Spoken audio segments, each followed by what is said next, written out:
My name is Arthur Bennett, and I'm 78 years old. I've served in the British Army, run a small carpentry shop in Kent, and buried the love of my life, Margaret. But nothing tested my dignity quite like the day of my grandson's wedding. The boy's name is Oliver. I was there when he took his first steps, when he graduated from university, and when he introduced us to his fiancée, Charlotte Whitmore. She was polished, well-spoken, came from money, and made sure everyone knew it. My daughter Claire raised Oliver alone after her husband left when Oliver was just a toddler. She worked 3 jobs, skipped meals, and never took a holiday, all to give that boy the best start in life.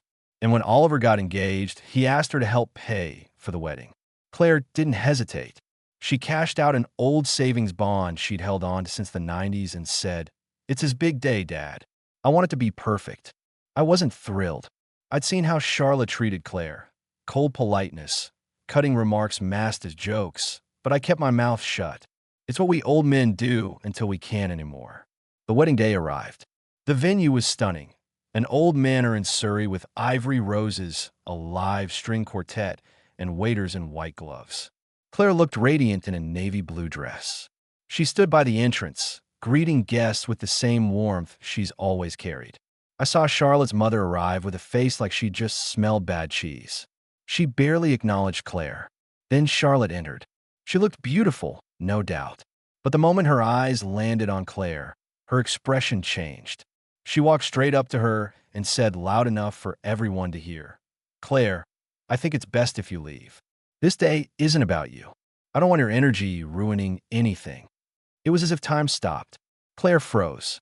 I saw her lips part slightly, searching for words. She looked at Oliver. And here's the part that broke me. He said nothing, not a word. Just looked away, embarrassed, like his own mother's presence was a stain on his perfect little society wedding. The silence screamed. People were staring. Some awkwardly turned away. Others leaned in to hear what would happen next. Claire gave a small nod. No tears, no yelling, just quiet dignity. "I understand," she said, and turned to walk away. I followed her out. We sat in the car for a few minutes. She didn't cry, just stared out the window.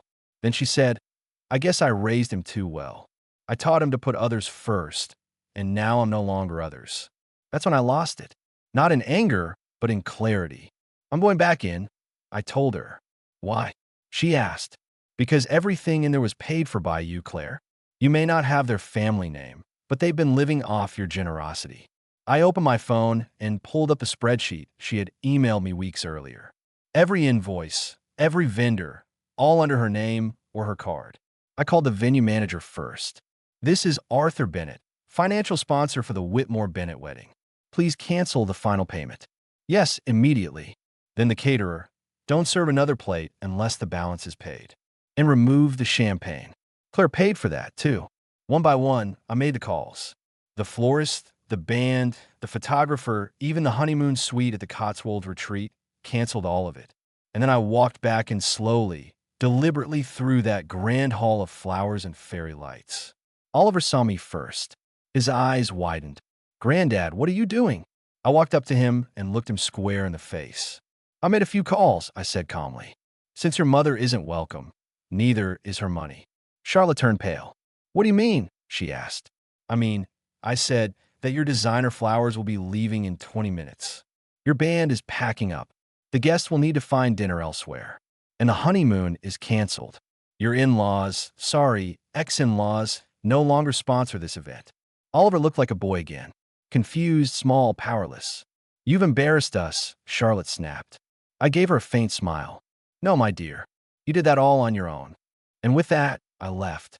Claire and I sat at our modest kitchen table that night, eating shepherd's pie and drinking tea. No champagne, no speeches, no photographers. But for the first time in years, I saw her smile. Not the fake smile she wears for others, but the real one, the one she used to wear before life made her tired. "Thanks, Dad," she said quietly. I patted her hand. "You stood alone for him for 25 years, I said. "It was about time someone stood up for you. It's been 6 months. Oliver hasn't called. Charlotte left him shortly after, apparently. I suppose a wedding built on disrespect doesn't last long." Claire started taking painting classes. She even went on a little weekend trip to Edinburgh just for herself. And me, I sit in my garden most evenings sipping tea and watching the birds because in the end, weddings come and go. But dignity, that's something you carry to your grave.